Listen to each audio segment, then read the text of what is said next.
ठीक हो गया। आयन इसको देखते हैं, सबसे पहले इसकी डेफिनेशन को देखते हैं कि वो क्या है। तो चलिए देखते हैं। आयन आयन की डेफिनेशन है एटम्स का ऐसा मजमुआ जिस पर कोई चार्ज हो, आयन कहलाता है। ठीक है। अक्सर मैं टेस्ट चेक कर रही होती हूँ तो वो बच्चों 2-3 ने लिखा था एटम के मजमुए को आयन कहते हैं, एटम का मजमुआ कह दिया, तो बच्चों ये गलत हो जाएगा, ऐसे नहीं लिखना। आयन क्या होते हैं? एटम का ऐसा मजमुआ जिस पर कोई चार्ज हो। एटम का सिर्फ मजमुआ ही ना हो बल्कि एटम का ऐसा मजमुआ जिस पर चार्ज हो, उसको आयन कहते हैं। यानी कि आमतौर पर जो एटम होते हैं उन पर कोई चार्ज नहीं होता। यहाँ पे उन बुक वालों ने क्या कहा है कि एटम के चार्ज को, ठीक है, आयन कहते हैं। एटम पर चार्ज कैसे होता है ना क्वेश्चन। ज़हीन बच्चों जो हैं जिनका दिमाग काम कर रहा होता है उनके जहन में ये सवाल तो आना चाहिए, भाई एटम पर चार्ज कैसे होता है। ठीक है, तो चलिए हम बिल्कुल शॉर्ट सा देखते हैं कि एटम पे चार्ज कैसे होता है, क्योंकि मैं बहुत कुछ एटम्स के बारे में पीछे बता के आ चुकी हूँ, क्या होते हैं, कैसे काम करते हैं, किस तरह से होते हैं। तो अब मैं इतना डिटेल में नहीं बता सकती, तो मैं बिल्कुल शॉर्ट सा बता देती हूँ, ठीक है, ताकि आपको रिवाइज भी हो जाए और जिन्होंने नहीं देखा उनको भी कुछ हल्की फुल्का इस बारे में पता चल जाए। ठीक है, तो चलिए एटम की कुछ इस तरह से शक्ल होती है, जैसे कि आप स्क्रीन पे देख सकते हैं, इस तरह से एटम होते हैं। ठीक हो गया। आप जब भी आपको एटम की मैं बात करूं या आपके टीचर्स बात करें तो आपके जहन में इसकी ये डियाग्राम आनी चाहिए। एटम इस तरह के होते हैं, ठीक है। ये दरमियान में बच्चों ये क्या है, ये इलेक्ट्रॉन और सॉरी न्यूट्रॉन और प्रोटॉन है। दरमियान में क्या है, न्यूट्रॉन एंड प्रोटॉन है। और ये जो आप देख सकते हैं ब्लैक डॉट्स हैं, ये इलेक्ट्रॉन है। ठीक हो गया। और ये आप ये जो ब्लैक ब्लैक रास्ते हैं, ये दायरे जो हैं ब्लैक ब्लैक, ये जो दायरे हैं ये शेल हैं। ठीक है, रास्ते हैं। किन के रास्ते हैं? इन इलेक्ट्रॉन के रास्ते हैं। इलेक्ट्रॉन इन्हीं दायरों में ऐसे ऐसे घूमते रहते हैं। ये अब जो इलेक्ट्रॉन है ना, ये कुछ देर बाद यहाँ आ जाएगा, और जो ये वाला इलेक्ट्रॉन है ये कुछ देर बाद यहाँ पे आ जाएगा। ये मतलब ये जो ब्लैक ब्लैक है ना, ये वाले ये रास्ते हैं, इन रास्तों में ये इलेक्ट्रॉन घूमते रहते हैं, और जो ये रास्ते हैं इनको शेल कहते हैं। ठीक है, आपको पता चल गया दरमियान में क्या होते हैं, न्यूट्रॉन और प्रोटॉन, बाहर इलेक्ट्रॉन होते हैं, और इलेक्ट्रॉन इन रास्तों में यानी कि शेल में घूम रहे होते हैं, हरकत कर रहे होते हैं। अब आपको एटम की बिल्कुल मुकम्मल तौर पर शक्ल का भी पता चल गया। ठीक है, अब इसकी थोड़ी सी वर्किंग देख लेते हैं। जो एटम होता है, ठीक है, उसमें से जो यहाँ पे प्रोटॉन और न्यूट्रॉन है ये अपनी जगह पे जमे हुए होते हैं, पहाड़ की तरह होते हैं, यानी कि ये अपनी जगह से नहीं हिलते हैं, पड़े रहते हैं, बड़े ढीठ होते हैं, इनको कोई हम भी नहीं निकाल सकते यार, कुछ भी नहीं हो सकता इनका। ये न्यूट्रॉन प्रोटॉन अपनी जगह से नहीं हिलते। हाँ, जो ये इलेक्ट्रॉन होते हैं ना, ये वाले ये अपनी जगह से हिलते जुलते घूमते फिरते खुद भी रहते हैं, और हम भी इन इलेक्ट्रॉन को एटम में से निकाल सकते हैं। ठीक है, और जो खुद भी अक्सर एटम के अंदर में से खुद ही बाहर निकल जाते हैं, यानी कि यहाँ पे है ना ये इलेक्ट्रॉन, यहाँ से या ये यहाँ पे इलेक्ट्रॉन है तो ये यहाँ से निकल कर यहाँ चला जाएगा या किसी और जगह पे चला जाएगा, एटम में से निकल भी जाते हैं। ठीक है, अब आपको पता चल गया ना कि इलेक्ट्रॉन जो हैं वो एटम में घूमते रहते हैं, आ जा सकते हैं, भाई आज़ाद है, इंडिपेंडेंट है। ठीक है, और जो ये बेचारी खवातीन सी हैं घर में बैठी रहती है, मतलब ये जो ये ऐड है ये मतलब नहीं आ जा सकती। ठीक है, ये घर ये दरमियान में ही रहते हैं। ठीक हो गया। अम, अब आपको पता चल गया कि एटम में से क्या चीज़ें मूव कर सकती हैं और क्या नहीं। तो ठीक हो गया। तो अभी हम पीछे सवाल क्या कर रहे थे कि एटम पर चार्ज कैसे होता है। तो अब मैं देती हूँ उस सवाल का जवाब कि एटम पर चार्ज कैसे होता है, क्योंकि बेसिकली मेरा कॉन्सेप्ट ही यही है ना कि एटम पर चार्ज के मजमूए को आयन कहते हैं। तो भाई एटम पर चार्ज कैसे होता है, तो हम देखते हैं एटम पर चार्ज कैसे होता है। तो जी बच्चों, जो ये इलेक्ट्रॉन है ना, इन पर चार्ज होता है। कौन सा चार्ज होता है? नेगेटिव चार्ज होता है। कौन सा चार्ज होता है भाई? नेगेटिव चार्ज होता है। और जो अंदर प्रोटॉन है ग्रीन कलर में, उन पर कौन सा चार्ज होता है? पॉजिटिव चार्ज होता है, यानी कि मुस्बित चार्ज होता है। और जो रेड कलर में है वो है न्यूट्रॉन, उन पर भाई कोई किसी किस्म का चार्ज नहीं होता, भाई वो अच्छे बच्चे चुप करके बैठे रहते हैं, उन पर कोई चार्ज नहीं होता। ठीक होगी ये बात। लेकिन बात है बाहर वालों पर, मनफी यानी कि नेगेटिव चार्ज होता है और अंदर वालों पर पॉजिटिव चार्ज होता है। ठीक है, अगर बाहर फॉर एग्जांपल ये 4 इलेक्ट्रॉन बाहर ये हैं, तो बहुत सारे फॉर एग्जांपल 4 इलेक्ट्रॉन है और अंदर 4 प्रोटॉन है, 4 अंदर पॉजिटिव प्रोटॉन है और बाहर 4 नेगेटिव प्रोटॉन है, सॉरी नेगेटिव इलेक्ट्रॉन है। तो वो क्या करेंगे बताएं ज़रा। तो चलिए, अगर एटम पर मतलब 5 इलेक्ट्रॉन है, यानी कि 5 इलेक्ट्रॉन है उन पर नेगेटिव चार्ज है वो, और 5 प्रोटॉन है उन पर पॉजिटिव चार्ज है वो, तो जवाब क्या आएगा? 5 इलेक्ट्रॉन और 5 प्रोटॉन दोनों का आंसर क्या आएगा हमारे पास? दोनों का आंसर हमारे पास क्या आएगा? 0 आएगा। 0 मतलब कोई चार्ज नहीं है। समझ आ गई आपको? 5 ये जो पॉजिटिव चार्ज है, ये 4 फर्ज कर ले अंदर 4 प्रोटॉन है, ये उन 4 प्रोटॉन का पॉजिटिव चार्ज है। बाहर ये जो है 4 इलेक्ट्रॉन, ये उनका चार्ज है। तो दोनों को जब हम लोग इकट्ठा करेंगे तो 5 पॉजिटिव और 5 नेगेटिव एक दूसरे के चार्ज को कैंसिल कर देंगे। क्या कर देंगे? कैंसिल कर देंगे, और जवाब हमारे पास क्या आएगा? 0, मतलब कोई चार्ज नहीं है, एटम पर कोई चार्ज नहीं है। और अगर हमारे पास और अगर हम लोग देखते हैं कि एटम के दरमियान में यानी कि 10 प्रोटॉन है, तो पॉजिटिव चार्ज क्या है? 10 पॉजिटिव चार्ज हमारे पास क्या है? 10 है पॉजिटिव, और इलेक्ट्रॉन फर्ज करने बाहर कितने हैं? 5 है। इलेक्ट्रॉन पे कौन सा चार्ज होता है? माइनस, वो हमने माइनस बाहर लिख दिया। फॉर एग्जांपल मैं कह रही हूँ कि बाहर कितने हैं? 5 इलेक्ट्रॉन। 5 इलेक्ट्रॉन का चार्ज जो है वो -5 बाहर आ गया, और जो अंदर 10 प्रोटॉन है उनका जो पॉजिटिव चार्ज है वो भी बाहर आ गया। तो इन दोनों को जब हम ऐड करेंगे तो हमारे पास जवाब क्या आएगा? 5 पॉजिटिव का। तो एटम पर कौन सा चार्ज है? एटम पे कौन सा बच्चों चार्ज है? पॉजिटिव। कितना है पॉजिटिव चार्ज? 5 है। ठीक है, तो इस तरह से हम दोनों इलेक्ट्रॉन और प्रोटॉन को ऐड करते हैं, और जो हमारे पास चार्ज आ जाए, जो जितना बच जाए वो एटम पर चार्ज होता है। तो अब आपको आसानी से पता चल गया है कि एटम पर चार्ज कैसे होता है, हम कैसे निकाल सकते हैं। ठीक है, अब ये भी आपको पता चल गया है ना कि इलेक्ट्रॉन और प्रोटॉन दोनों को ऐड करते हैं, जो जवाब आ जाएगा वही होगा। ठीक है, अब यहाँ पे प्रोटॉन ज़्यादा है तो 5 नीचे पॉजिटिव का आ गया है, और अगर यही जो ऊपर 10 पॉजिटिव वह है हमारे पास, अगर यही 10 हमारे पास नेगेटिव होता और नीचे जो 5 नेगेटिव है ये पॉजिटिव होता, तो इन दोनों को ऐड करते तो नीचे हमारे पास -5 आना था। तो -5 आता तो इसका मतलब है माइनस का 5 है, तो मतलब क्या होता कि एटम पर नेगेटिव चार्ज ज़्यादा है। अगर लेकिन अब प्लस का है तो प्लस का मतलब क्या होता है कि पॉजिटिव चार्ज है। ठीक हो गया।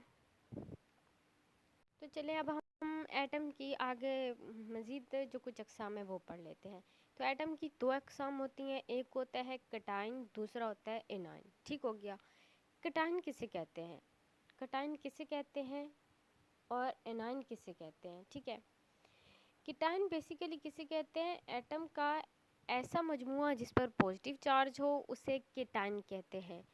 ठीक है, अभी हमने देखा है कि एटम पर पॉजिटिव चार्ज कैसे होता है। तो अगर एटम के मजमूए पर पॉजिटिव चार्ज हो तो उसे कीटाइन कहते हैं, और अगर एटम के मजमूए पर नेगेटिव चार्ज हो तो उसे एनाइन कहते हैं।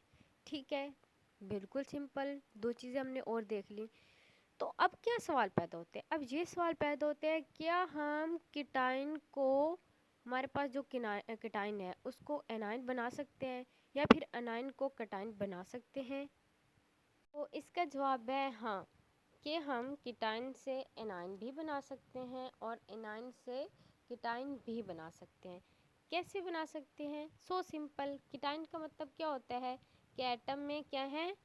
प्रोटॉन ज़्यादा है, और एनाइन का मतलब क्या होता है कि एटम में इलेक्ट्रॉन ज़्यादा है। तो सिंपल सी बात है, एनाइन का मतलब क्या होता है कि एटम में इलेक्ट्रॉन ज़्यादा है। अगर किसी एटम में फॉर एग्जांपल 10 प्रोटॉन है और 10 इलेक्ट्रॉन है, तो हमने क्या करना है? एनाइन बनाना है, यानी कि इलेक्ट्रॉन की तादाद ज़्यादा करनी है। तो हम एटम में 5-6 जितने भी और इलेक्ट्रॉन डाल देंगे। पहले 10 इलेक्ट्रॉन थे, हमने फॉर एग्जांपल 5 और डाले तो 15 हो जाएंगे। प्रोटॉन कितने थे? 10 थे, तो 10 से जो वो प्रोटॉन है वो 10 इलेक्ट्रॉन से कैंसिल हो जाएंगे, पीछे 5 इलेक्ट्रॉन जो हैं वो बच जाएंगे। तो वो 5 इलेक्ट्रॉन पर कौन सा चार्ज होगा? नेगेटिव। नेगेटिव का मतलब क्या है कि वो क्या होगा, एनाइन होगा। अभी आपने देखा कि हम एनाइन कैसे बना सकते हैं। जब हमें एनाइन बनाना होता है तो किसी एटम में हम इलेक्ट्रॉन दाखिल कर देते हैं, और जब हमें कीटाइन बनाना होता है तो किसी एटम में से हम इलेक्ट्रॉन निकाल देते हैं। फॉर एग्जांपल, एक एटम है, उसमें कितने हैं, 10 प्रोटॉन है और 10 इलेक्ट्रॉन है। हमने क्या करना है, उसमें प्रोटॉन की तादाद ज़्यादा करनी है। अब हम उसमें प्रोटॉन तो डाल नहीं सकते, क्योंकि प्रोटॉन तो ना निकल सकते हैं, ना आ सकते हैं, ना जा सकते हैं। ठीक है, तो हमने क्या करना है, प्रोटॉन की तादाद ज़्यादा करनी है। प्रोटॉन कितने हैं, 10, इलेक्ट्रॉन कितने हैं, 10, तो प्रोटॉन की तादाद कैसे ज़्यादा होगी, ज़ाहिर सी बात है, जब इलेक्ट्रॉन कम करेंगे, 10 इलेक्ट्रॉन थे ना तो 5 निकाल देंगे, पीछे कितने इलेक्ट्रॉन रह जाएंगे, 5 रह जाएंगे। प्रोटॉन की तादाद तो उतनी रहेगी, 10 की 10, तो मतलब प्रोटॉन ज़्यादा हो जाएंगे, तो क्या बन जाएंगे, कीटाइन बन जाएंगे। सिंपल सा तरीका है, तो हम थोड़ा सा इस वीडियो में भी देख सकते हैं। अभी मैं आपको दिखा देती हूँ। फॉर एग्जांपल, ये जो हमारे पास ये वाला एटम है, इसको हमने क्या बनाना है, इसको हमने एनाइन बनाना है, यानी कि इलेक्ट्रॉन जो है वो ज़्यादा होने चाहिए।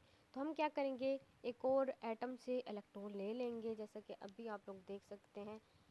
इस तरह से एक और एटम, अभी यहाँ पे आप देखें, यहाँ से एक और एटम में से इलेक्ट्रॉन जाएगा इस तरह से, और ये इस जो है दूसरा एटम उसमें आ जाएगा। अब दूसरे एटम में इलेक्ट्रॉन ज़्यादा हो जाएंगे तो मतलब चार्ज ज़्यादा हो जाएगा। कौन सा चार्ज ज़्यादा होगा, नेगेटिव चार्ज ज़्यादा होगा। अब इलेक्ट्रॉन देखें दूसरे एटम में से इसमें आया है, तो अब ये क्या हो जाएगा, इसमें इलेक्ट्रॉन की तादाद ज़्यादा हो जाएगी, तो ये क्या बन जाएगा, एनाइन बन जाएगा। इसी तरह हम किसी और एटम में से इलेक्ट्रॉन, फॉर एग्जांपल ये वाला है, तो यहाँ पे इस एटम में हमने क्या करना है, पॉजिटिव चार्ज ज़्यादा करना है, यानी कि तो हमें क्या करना पड़ेगा, इस एटम में से इलेक्ट्रॉन निकालना पड़ेगा। तो हमें क्या करना पड़ेगा, इलेक्ट्रॉन निकालना पड़ेगा इस एटम में से। तो चलें, अब हम इसके एटम में से इलेक्ट्रॉन निकालते हैं। पीछे प्रोटॉन की तादाद ज़्यादा हो जाएगी, और प्रोटॉन की तादाद ज़्यादा हो जाएगी तो पॉजिटिव चार्ज ज़्यादा हो जाएगा, पॉजिटिव चार्ज होगा तो वो क्या बन जाएगा, कीटाइन बन जाएगा। तो चले, यहाँ से हमने क्या किया, एक इलेक्ट्रॉन निकाल दिया, उस तरफ चला गया। अब देखें ये क्या बन जाएगा, ये हमारे पास बन जाएगा कीटाइन। पास है ये वाला, ये क्या बन जाएगा, ये एनाइन बन जाएगा, क्योंकि यहाँ पे क्या हुआ है, यहाँ पे इलेक्ट्रॉन आ गया है, और जहाँ से हमने क्या है, ये कीटाइन बन गया, यहाँ से हमने इलेक्ट्रॉन भेज दिया। तो मतलब इस तरह एटम में से हम इलेक्ट्रॉन ले भी सकते हैं और दे भी सकते हैं। ठीक हो गया, क्लियर हो गया। मतलब एक है उसमें बहुत ज़्यादा इलेक्ट्रॉन है तो वो क्या होता है, वो एक एनाइन होता है। जब किसी एटम में से इलेक्ट्रॉन निकल जाते हैं तो वो कीटाइन बन जाता है, और जब किसी एटम में इलेक्ट्रॉन आ जाते हैं तो वो एनाइन बन जाता है। बिल्कुल सिंपल। यहाँ पे हमारे पास कुछ जो एटम है उनको कीटाइंस बनाए गए। तो चले, ये जो बुक की एग्जांपल्स हैं मैं वही बता रही हूँ। तो इनको कीटाइन कैसे बनाए गए, आप यहाँ पे बच्चों देखें, इस तरफ ये एटम्स हैं। एटम जो होते हैं उन पे कोई चार्ज नहीं होता, ठीक है।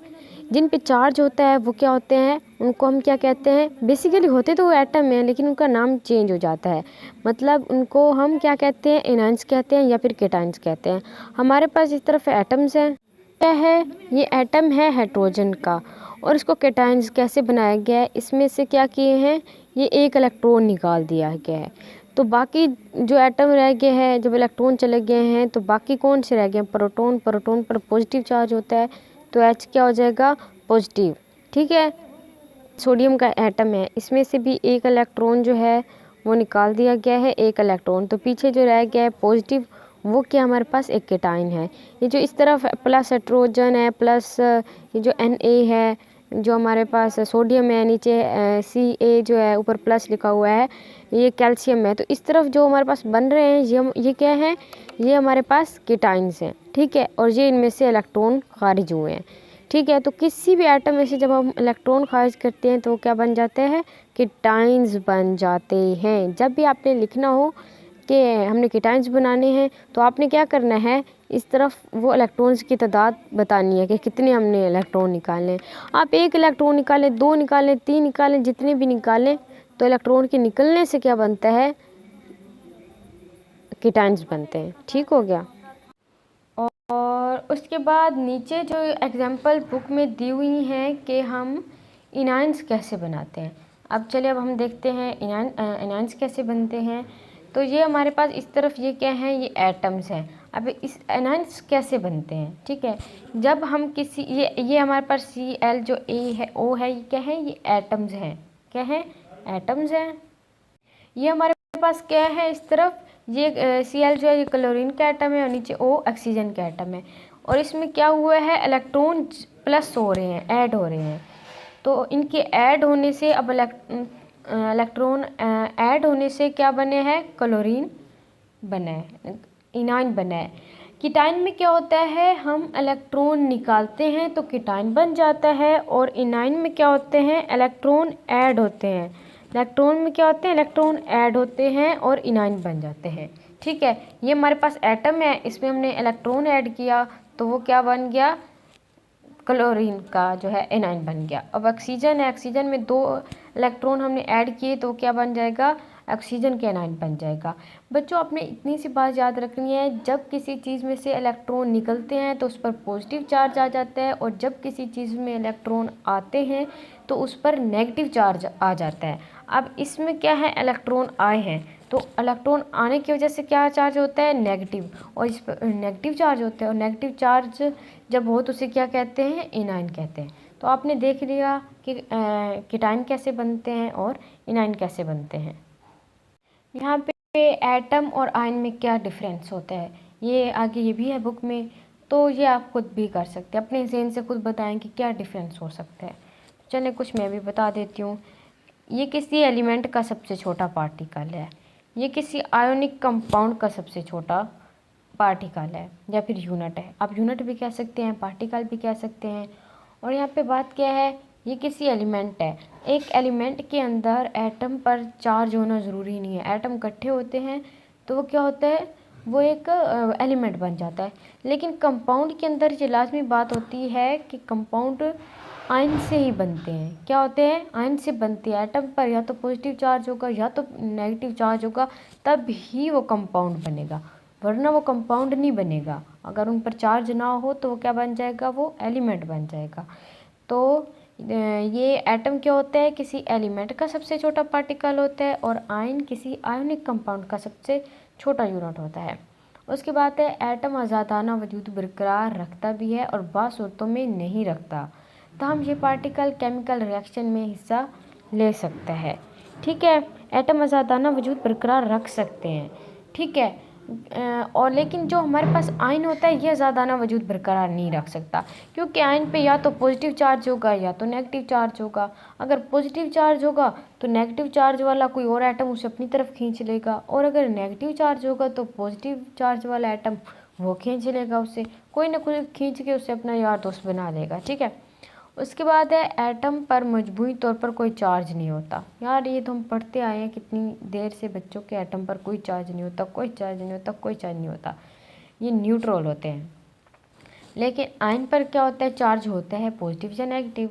यार बहुत सिंपल सा टॉपिक था, अगर फिर भी कोई सवाल हो तो आप पूछ लें, मैं दोबारा वीडियो बना दूँगी कमेंट पे। ओके जी, अल्लाह हाफिज़, अपना ख्याल रखें।